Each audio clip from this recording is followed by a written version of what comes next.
Hey family, what's good? This is your girl and the Bronze Goddess, and it's time for another strawberry letter. Before I get into today's video, I want to remind you guys to check out my book. It's called The Dating Game: How to Find Yourself While Looking for Mr. Right. It's on CreateSpace, Amazon, and also downloadable in Kindle format. Of course, I'll be sure to link my book at the top of the description box for you guys. Without any further ado, let's get started with today's video. Let's go get 'em. I was about 17 or 18 when I started dating my ex, who is also my neighbor. I am just under 28 years old now. In my perspective, we were a couple of kids and our relationship lasted just under a year. In fact, I don't call him an ex because despite our relationship not being significant, I have dated other men after him as a grown woman and with deeper feelings involved. Immediately after we broke up, he got his now fiance pregnant. I believe they have a son who is 6 or 7. Through the years, I went on to progress. I got my education, I am working on my career, and I never looked back. I didn't talk to him for a good 3 years after we ended things. Then the phone call started and he started telling me that he wanted to be friends. Our dynamic was always him calling me, I do not call him, to talk about things. The conversations we would have would turn into him telling me that he is stressed out by his now fiance as he suspects she was cheating and him confessing that he was cheating. I quickly ended that saying that I didn't care what they were doing as a couple and that it had nothing to do with me, that he made his bed and he had to lay in it. Other times he would call me during his lunch break, offer to take me out to eat, run errands. He would want to pick me up in the evenings and just sit in his car and talk. I had no romantic feelings for him and I made it clear that we could just be friends as long as he understood that friends didn't touch or have sex. I put him on a probationary period and restricted him to phone calls until I felt like I could trust him enough to hang out with him in person.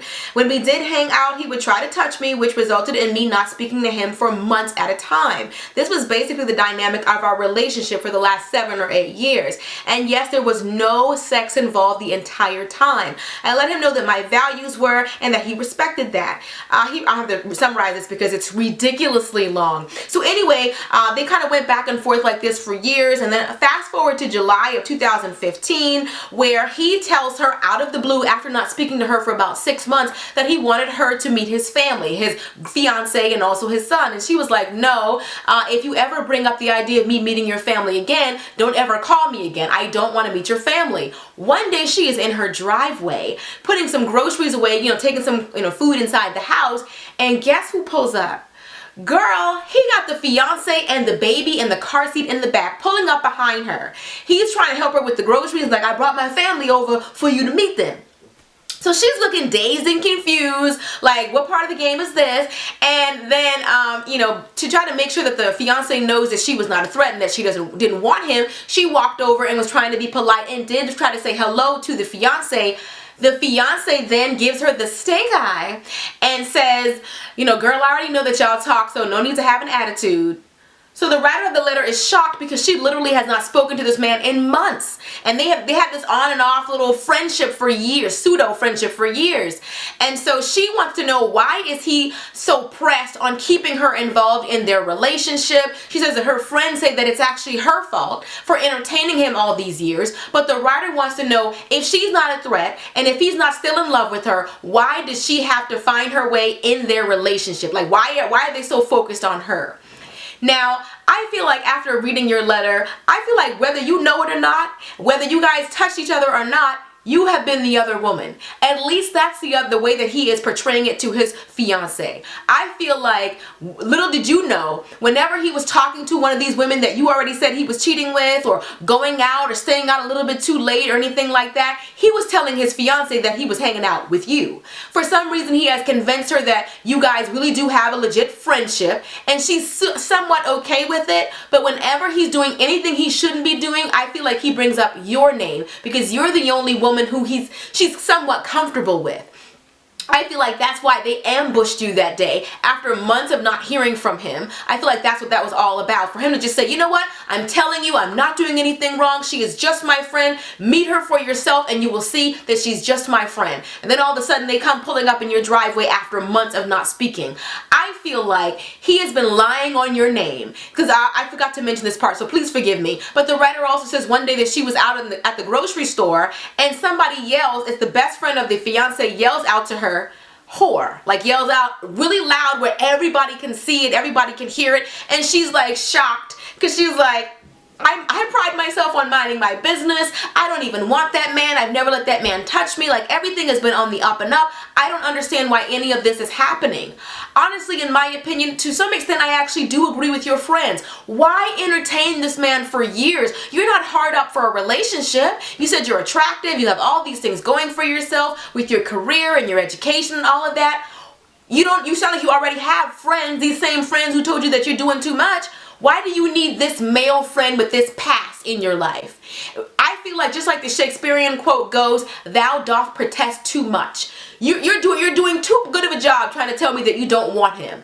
If you don't want him, whenever he tries to make his way back into your life, trying to pick you up at your job, trying to offer you, we just want to sit in his truck and talk to you, you should nip it in the bud. We as women know exactly how to get rid of a man. I don't feel like you've been firm enough in getting rid of him. If you don't want him in your life, if you don't want to take part in their drama and their little weird, crazy family dynamic, then you can put a stop to it.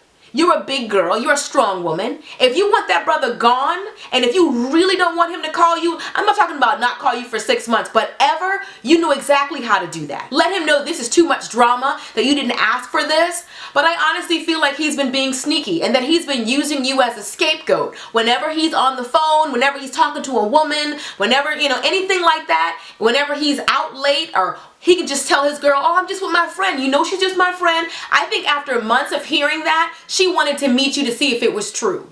And I think that he knew that was the only way to prove to her that everything was on the up and up, but it hasn't been. You said that he's been cheating the whole time. So you already know what kind of guy he is. Even if this is a friendship and you really don't want him, why would you want to be friends with the kind of guy that would treat any woman like that? Like, I'm picky about my mate, but I'm also picky about my friends. I don't associate myself with just anybody. Girl, I gotta watch my back. I'm not just anybody. Like, seriously, like, you're not just anybody. You can't just connect yourself with just anyone. Birds of a feather flock together. You are who you associate with. You're associating with a man who has no problem cheating on his fiance and on his family. He's not even the kind of guy that you would call a friend. And if you want closure, then you have to close it. Sometimes you're always waiting for a man to give you closure, waiting on him to end things. Sometimes you, as a grown woman, you have to give yourself the closure and say, you know what? I'm not taking his calls. I'm changing my number. I don't want anything to do with him or this messy situation. He's got you out here looking bad in these streets for no reason. People calling you Jezebel. I'm gonna say Jezebel because that's the clean version. Calling you Jezebel, screaming that from the window. Got you out here looking crazy. Like, what are you getting from this bootleg pseudo friendship with him? Besides people having a bad idea of what kind of person you really are, drama that you didn't sign up for. For what? For somebody who comes in and out of your life whenever he wants to, whenever the wind blows? You're not even getting anything out of it, so why put yourself through it? If it's over, it's over. You don't have to be friends with an ex. Just because you don't want him anymore and because you wish him well does not mean you can still be friends with him. Let him go completely. Even that fake, phony friendship that y'all got going on, all right? All right, so that's pretty much it for today's letter. Be sure to thumbs up if you guys enjoy it. Also, rate it, comment it, subscribe, all that kind of good stuff. And be sure to check out my book. It's called The Dating Game, How to Find Yourself While Looking for Mr. Right. It's on CreateSpace, Amazon, and you can also download it right now on Kindle if you want to get it. And yeah, I love you guys, and I'll see you all in the next video. Till next time, later divas and dudes. Deuces, honey.